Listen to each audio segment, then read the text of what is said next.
मतलब मेरा क्या है विषय आप समझिएगा। हमारा कहना यह है कि जब तक आप विद्या भारती की संस्कृति को नहीं समझेंगे, यहाँ के कल्चर को नहीं कर समझेंगे, यहाँ की वर्किंग स्टाइल को नहीं समझेंगे, तब तक आपका ऑर्गेनाइजेशन के प्रति समर्पण नहीं बन पाएगा। आपको ये मालूम है कि भारत के अंदर ऐसा कौन सा ऑर्गेनाइजेशन है जहां पर एम्प्लॉइज को डांटा नहीं जाता? कोई बता सकता?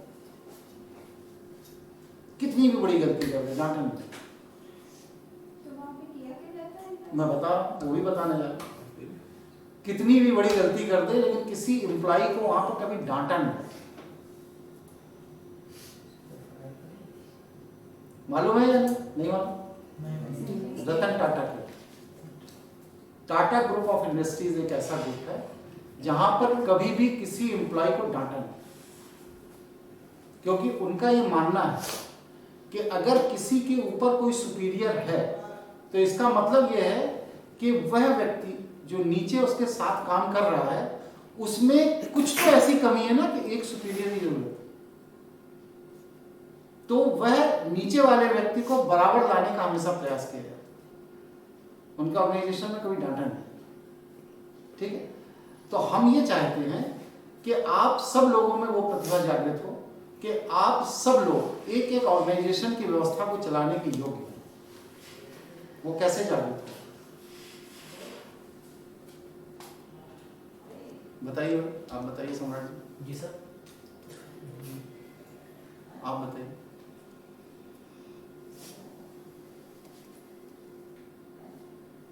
इसका मतलब आप लोग नौकरी करना है आपको। हाँ बताओ सर, अपनी रिस्पॉन्सिबिलिटी समझिए।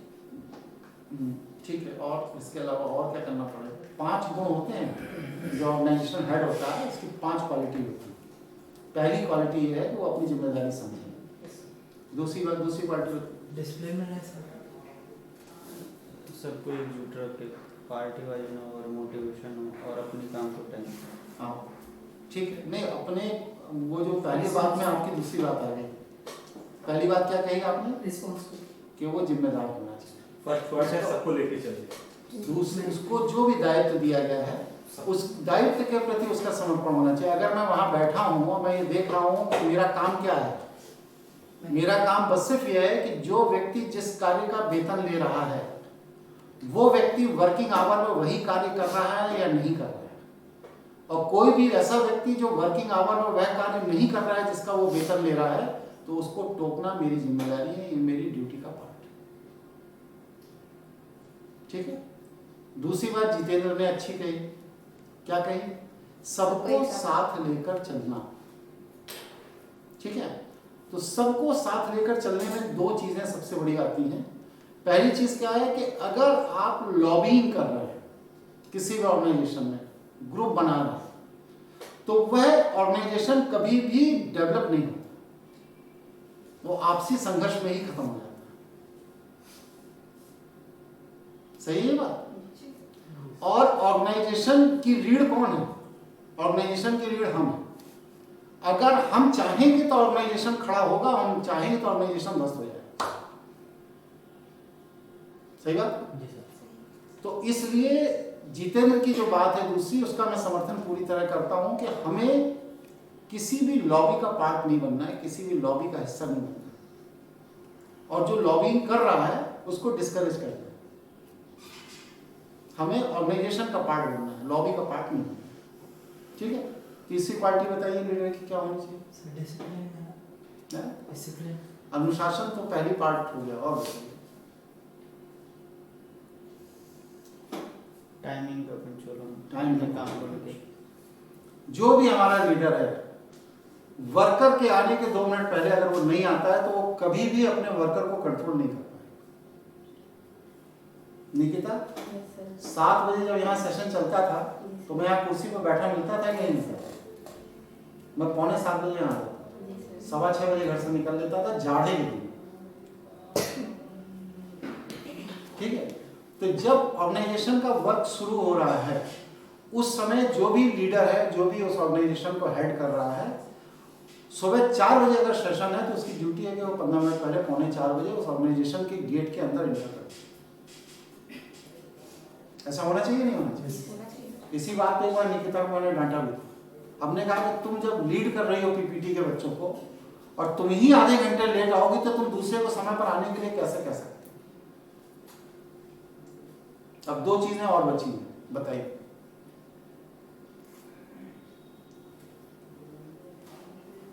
मैनेजमेंट सर, मैनेजमेंट निपट गया, 2 चीजें और बताइए।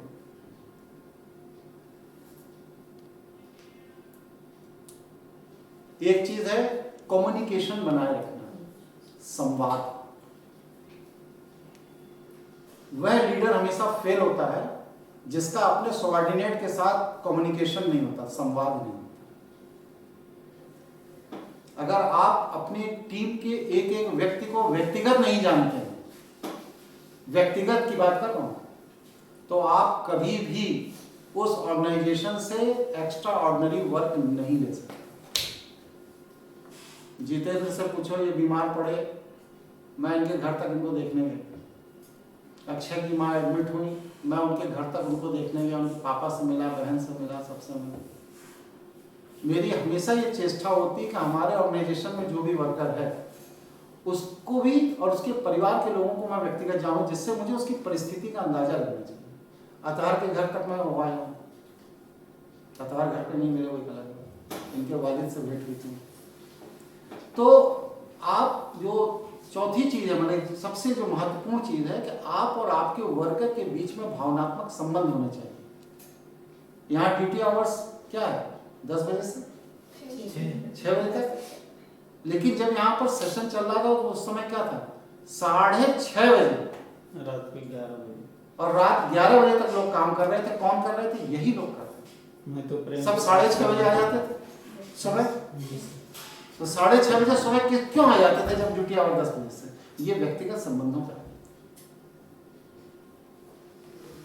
तो लीडर का तीसरा चौथा सबसे बड़ा काम है ये। और 5वां जो सबसे महत्वपूर्ण कार्य है वो क्या है? एक चीज और है, बता देंगे बस सेशन पूरा हो। जिस ऑर्गेनाइजेशन से आप जुड़े हैं उसके सारे खर्चे काटकर 20% का प्रॉफिट उस ऑर्गेनाइजेशन को बुक कराना, ये लीडर का दायित्व है। अगर वह 20% का प्रॉफिट उस ऑर्गेनाइजेशन को बुक नहीं करा पा रहा है तो वो ऑर्गेनाइजेशन की हत्या कर रहा है, ऑर्गेनाइजेशन खत्म कर रहा है। इसीलिए बड़ी बड़ी कंपनियों में जो सीईओ, डायरेक्टर, ये सब जो बड़े रेपुटेड होते हैं, इनकी कीमत लगाई जाती है। आपको मालूम है भारत के अंदर एक प्रतिष्ठित संस्थान का जो सीईओ है उसका वेतन क्या होगा? कोई बता सकता? 3 से 4 करोड़ रुपए के बीच में महीने में। मिस्टर पंकज अग्रवाल है, शेयर मार्केट में मेरे मित्र हैं, वो उनकी 3.5 करोड़ रुपए महीने की इनकम है। और वह सिर्फ क्या करते हैं, इन्वेस्टर लाते हैं, उनको शेयर बाजार में इन्वेस्ट कराते हैं, इन्वेस्टर का पैसा इन्वेस्टर को वापस करते हैं 18%, और इसके बाद जिस कंपनी में इन्वेस्ट कराते हैं उस कंपनी को 20% और देते हैं। अब जो आदमी 100 रुपए का 140 रुपए एक साल में बना सकता है, उसको नौकरी करने की क्या है, लेकिन फिर भी वो व्यक्ति करता है। तो जो भी ऑर्गेनाइजेशन के अंदर अपने ऑर्गेनाइजेशन को एनुअल बजट में 20% की ग्रोथ नहीं दे रहा है, नहीं दे पा रहा, तो वो व्यक्ति ऑर्गेनाइजेशन की हत्या कर रहा है। और 20% मैंने क्यों कहा? इसलिए मैंने 20% कहा कि 7-8-9% तो बैंक के एफडीआर में मिल रहा है। अगर आप 10% दे रहे हो तो आप तो बैंक के बराबर काम कर रहे हो, तो आप काम ही क्या कर रहे हो? टाइम पास कर रहे हो। जब आप 20% की ग्रोथ उससे दे रहे हो तभी आप ऑर्गेनाइजेशन को डेवलप कर पाओगे। इन्वेस्टर का इन्वेस्टमेंट खत्म है, और 3 साल के अंदर अगर आपने कंपनी को खड़ा करके उसको 20% के मार्जिन पर नहीं लाए तो कोई भी कंपनी कितनी भी अच्छी हो बैठ जाएगी, खत्म हो जाएगी, उसके एम्प्लॉय बेरोजगार। उस स्थिति में अगर आप लोगों की संदर्भ में बात करें कि अगर आप लोग कंपनी को 20% का प्रॉफिट नहीं दे पा रहे हो तो आप अपने पैर पर कुल्हाड़ी मार रहे हो। 3 साल बाद आपको फिर नया रोजगार ढूंढना पड़ेगा, क्योंकि एलएमएस बंद हो चुका है। इसलिए ये आपकी जिम्मेदारी है कि हम टाइम पास ना करें, अगर मेरे 8 घंटे के अंदर 40 पेज काम करने की क्षमता है तो हमारे, क्योंकि लीडर ने 25 पेज कहा है तो 25 ही पेज करेंगे, 40 पेज नहीं करेंगे। ये विचार जो आपका है कि हमें तो 25 पेज कहा गया, मैं 40 क्यों करूं, मैं 30 क्यों करूं, ये विचार आपको बेरोजगार करता है। आज जो लड़का 24-25 साल का है, आज से 3 साल बाद 28 साल का होगा और 28 साल की उम्र में नौकरी ढूंढेगा, फिर इसी तरह 33 साल की उम्र में नौकरी ढूंढेगा, इसी तरह 35 साल की उम्र में नौकरी ढूंढेगा और जिंदगी भर नौकरी ढूंढता रहेगा, क्योंकि उसने अपने ऑर्गेनाइजेशन को कभी कुछ दिया है। इसलिए अगर ऑर्गेनाइजेशन जिंदा है तो आप जिंदा हो, जैसे राष्ट्र जिंदा है तो नागरिक जिंदा है। समझ आ रही मेरी बात? कोई इस पर विरोध मत हो तो बताइए। इसलिए एलएमएस को खड़ा करना है, एलएमएस को चलाना है, एलएमएस को कंटिन्यू करना है, तो आप लोगों को एलएमएस के लिए समर्पित होना पड़ेगा, किसी व्यक्ति विशेष के लिए नहीं। क्योंकि व्यक्ति तो आते हैं जाते हैं, संसार है, इंसान जन्म लेगा मरेगा, जन्म लेगा मरेगा, संगठन के हेड बदलते रहेंगे।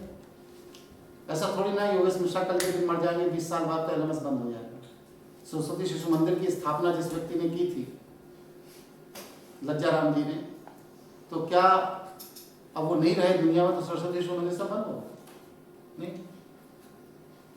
ऑर्गेनाइजेशन जब एक बार खड़ा हो जाता, रज्जू भैया मर गए तो क्या संघ बंद हो गया? ऑर्गेनाइजेशन जब एक बार खड़ा कर दिया जाता है तो उस ऑर्गेनाइजेशन में लोग आते हैं जाते हैं, आते हैं जाते हैं। अगर आपकी निष्ठा व्यक्ति के प्रति है तो आप कभी भी ऑर्गेनाइजेशन का पार्ट नहीं बन सकते, आप ऑर्गेनाइजेशन की हत्या कर रहे हैं। इसलिए हमेशा ऑर्गेनाइजेशन में निष्ठा ऑर्गेनाइजेशन के प्रति होनी चाहिए, संस्थान के प्रति होनी चाहिए, संस्थान जिंदा बना रहे, इसकी जद्दोजहद है, इसकी लड़ाई। सहमत है आप लोग इस बात?